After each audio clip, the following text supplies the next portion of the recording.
Hello everyone. हमारे channel पे आपका स्वागत है। आज हम लोग क्लास 10th मैथ्स का एक इम्पॉर्टेंट टॉपिक या इम्पॉर्टेंट प्रमेय की बात करेंगे, जो कि हर एग्जाम में हर साल कंफर्म पूछा ही जाता है। और ये क्वेश्चन आपको 5 मार्क्स का पूछा जाता है।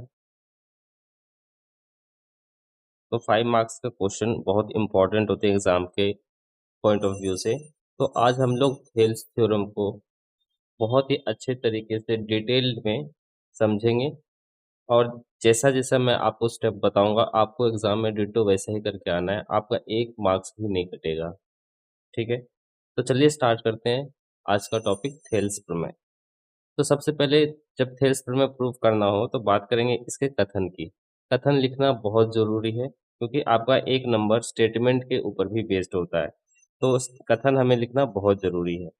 तो ये बुक का स्टेटमेंट है। यदि किसी त्रिभुज की एक भुजा के समांतर अन्य दो भुजाओं को भिन्न भिन्न बिंदुओं पर प्रतिच्छेद करने के लिए एक रेखा खींची जाए, तो ये अन्य दो भुजाएं एक ही अनुपात में विभाजित हो जाती है।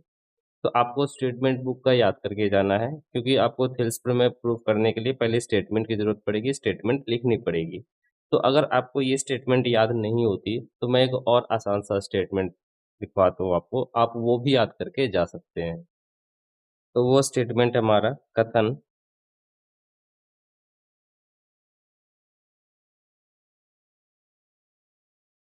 यदि किसी त्रिभुज में एक भुजा के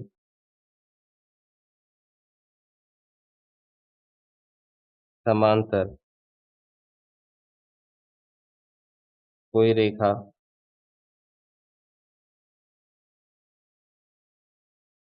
खींची जाए, तो वह अन्य दो भुजाओं को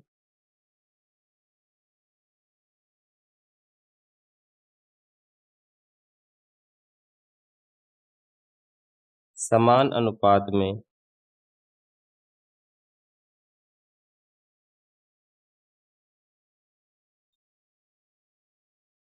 विभाजित करती है।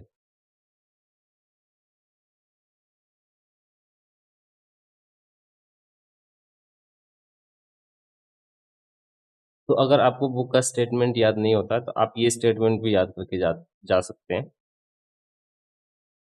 तो चलिए अब इसको प्रूव करते हैं। सबसे पहले स्टेटमेंट की बात होगी। अब हम इसके प्रूफ की तरफ बढ़ते हैं कि इसको प्रूफ कैसे करना है। तो इसके बाद हम लोग बनाएंगे फिगर। तो हमें एक ट्रायंगल बनाना है इस तरह से, एंड इसका नाम दे देना है हमें ए बी सी। बीसी के समांतर जो रेखा है इसे नाम दे देंगे हम लोग डी एंड ई। अब हम लोग जो हमें स्टेटमेंट में जो हमें गिवन है, सबसे पहले हम उसकी बात करेंगे कि हमें क्वेश्चन में क्या दिया हुआ है। तो दिया हुआ है, आपको एक भी स्टेप मिस नहीं करना है। जैसे मैं बता रहा हूँ एकदम एग्जाम में वैसे ही लिख के आना है। दिया हुआ है, तो हमें एक ए बी सी त्रिभुज दिया हुआ है, जिसमें भुजा बीसी के समांतर एक भुजा डीई खींचा गया है। हमें एक त्रिभुज ए बी सी दिया है, जिसमें भुजा बीसी के समांतर एक रेखा डीई खींचा गया है। तो डीई में डी पॉइंट ए बी भुजा को डी पर कट करती है, और एसी भुजा को ई बिंदु पर काटती है, जिसमें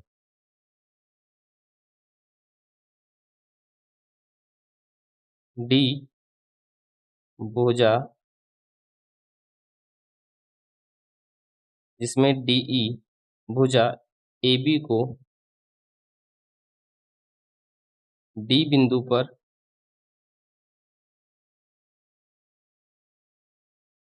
तथा AC भुजा को E बिंदु पर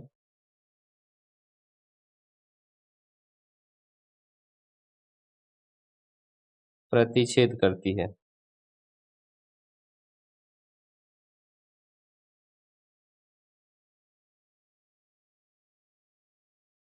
ठीक है, अब हम लोग क्या करेंगे, इसके बाद हमें सिद्ध क्या करना है, हमें सिद्ध करना है कि इन दोनों भुजाओं का जो अनुपात है वो बराबर है। इट मीन्स AD बटे DV बराबर है AE बटे EC के।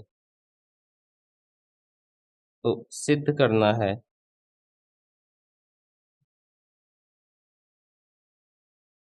AD बटे DC DV is equal to AE बटे EC। अब हम लोग इसमें थोड़ा सा रचना करेंगे, थोड़ा सा कंस्ट्रक्शन करेंगे। क्या रचना करेंगे कि B को E से मिला देंगे एंड D को C से मिला देंगे। फिर इसमें E से इस AD पर लंब खींचेंगे इस तरह से एंड D से लंब खींचेंगे AE पर। इसका नाम दे देते हैं इस बिंदु का M और इसका नाम देते हैं N। तो रचना में जो जो हमने रचना की वो सारी बात लिखेंगे। D से C को मिलाया, B से E को मिलाया, DM लंब खींचा AE पर तथा EN लंब खींचा AD पर। ठीक है, तो इतनी बातें हमें लिखनी पड़ेगी रचना में।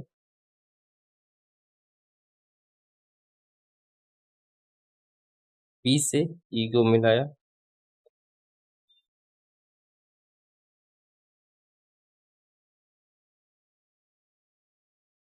तथा D से C को मिलाया,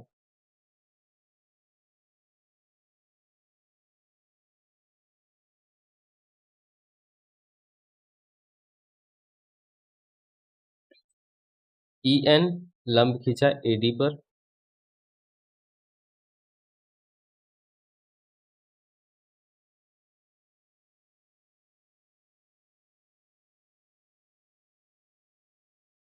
तथा DM लंब खींचा AE पर।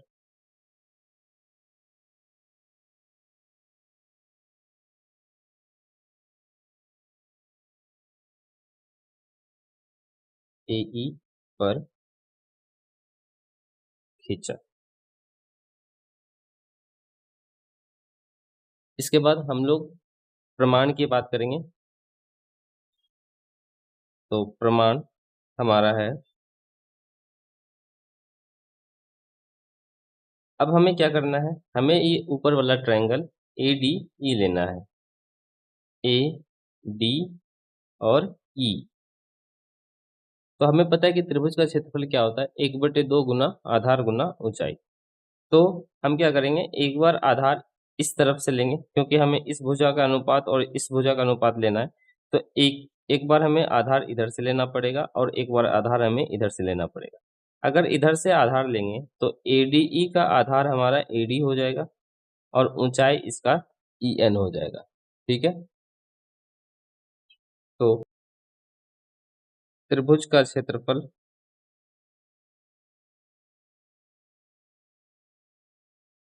बराबर 1/2 गुना आधार गुना ऊंचाई। क्षेत्रफल को हम लोग AR से भी डिनोट करते हैं।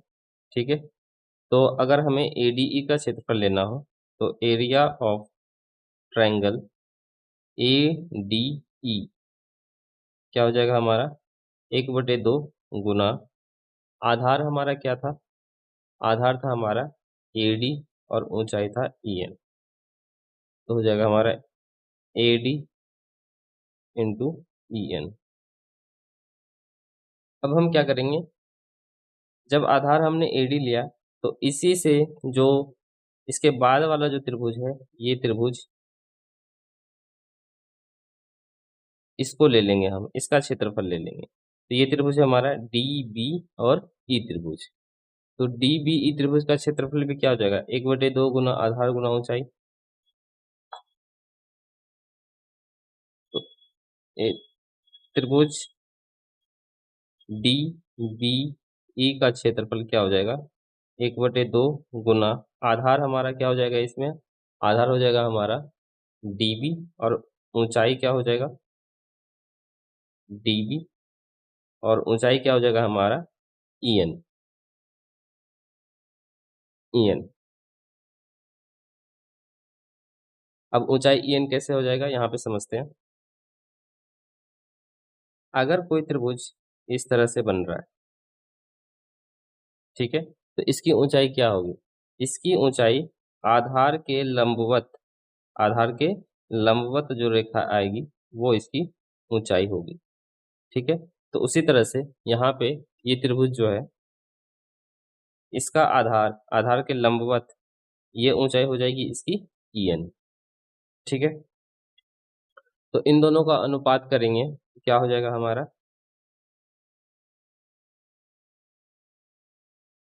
Area of ADE upon area of DEBE हमारा हो जाएगा 1/2 गुना एडी गुना ईएन बटे डीबीई का क्षेत्रफल था 1/2 गुना डीबी गुना ईएन। तो 1/2 से 1/2 कैंसिल हो गया और ईएन से ईएन कट गया, तो हमारा क्या बचा, हमारा बचा एडी बटे डीबी। इसको मान लेंगे समीकरण नंबर 1। फिर हमें क्या करना है, तो मैंने बताया था, एक बार हम लोग इधर से आधार लेंगे और एक बार इधर से लेंगे, तो त्रिभुज हमारा एडी ई ही रहेगा, और आधार हम लोग इधर से ए ई लेंगे। तो पुनः त्रिभुज ए डी ई का क्षेत्रफल क्या हो जाएगा, 1/2 गुना ए ई, तो हो जाएगा आधार ए ई गुना ऊंचाई है इसका डीएम, तो ऊंचाई हो जाएगा इसका डीएम। उसी तरह से इस त्रिभुज का हम क्षेत्रफल लेंगे डी ई सी का, तो इसका आधार हो जाएगा ई सी और ऊंचाई वही होगा डीएम। ठीक है, अभी मैंने बताया कैसे इसका ऊंचाई डीएम होगा, तो आधार होगा ई सी और ऊंचाई होगा इसका डीएम। तो एरिया ऑफ त्रिभुज डीई सी बराबर हो जाएगा 1/2 गुना आधार हो जाएगा हमारा ई सी और ऊंचाई हो जाएगा डीएम। इन दोनों का अनुपात करेंगे, तो area of triangle ADE upon त्रिभुज डीईसी का क्षेत्रफल का अनुपात इधर हो जाएगा हमारा 1/2 गुना ए ई गुना डी एम बटे 1/2 गुना ई सी गुना डी एम। अब यहाँ हमारा 1/2 से 1/2 कट जाएगा और डीएम से डीएम कट जाएगा, तो बचेगा हमारा ए ई बटे ई सी। इसे मान लेंगे समीकरण 2। अब हमारा जो डीईसी है और ये जो डीबीई है, ठीक है, यहाँ देखेंगे डीबीई, ठीक है, या बीडीई और डीईसी, इन दोनों का आधार देखें, तो आधार क्या है हमारा, ये दोनों एक ही आधार डीई पर है, और ये दोनों त्रिभुज जो है दो समांतर रेखा डीई और बीसी के बीच बने हुए हैं। तो इस वजह से क्या होगा, इन दोनों त्रिभुज का डीबीई और डीईसी दोनों का क्षेत्रफल क्या हो जाएगा, आधार बराबर हो जाएगा, और एडीई का क्षेत्रफल तो एडीई के बराबर होगा। तो इसके साथ इसका क्षेत्रफल और इसके साथ इसका क्षेत्रफल, दोनों का क्षेत्रफल क्या हो जाएगा, बराबर हो जाएगा। तो ये बात हमें यहाँ पे लिखनी पड़ेगी, चूंकि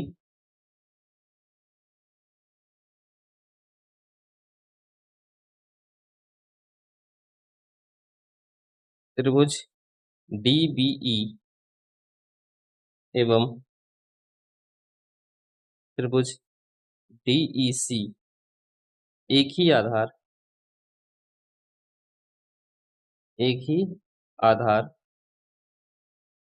DE, ठीक है, एक ही आधार है DE। ये वाले त्रिभुज और ये वाले त्रिभुज दोनों का आधार क्या है? DE। तो एक ही आधार DE तथा समांतर रेखा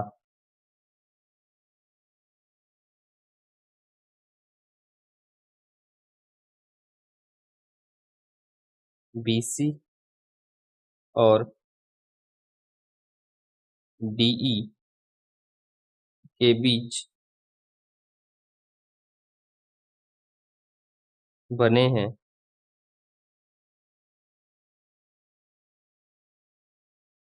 अतः इन दोनों त्रिभुज का क्षेत्रफल क्या हो जाएगा? बराबर। यानी कि त्रिभुज DBE का क्षेत्रफल बराबर हो जाएगा त्रिभुज DEC के क्षेत्रफल के। और इन इन दोनों त्रिभुज के साथ हमने ये ऊपर वाला त्रिभुज ADE ही लिया था, ठीक है। तो ADE में ही हमने एक बार आधार को AD और AE लिया था, तो ये तो दोनों में कॉमन है, ठीक है। तो इसे मान लेंगे हम लोग समीकरण नंबर 3। अब समीकरण 1, 2 और 3 तीनों से क्या निकलता है? अतः समीकरण 1, 2 एवं 3 से कि AD अपॉन DB बराबर है AE अपॉन EC के, ठीक है। और यही हमें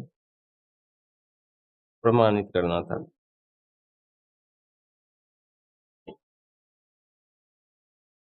आई होप आपको ये थ्योरम बहुत ही अच्छे से समझ में आया होगा।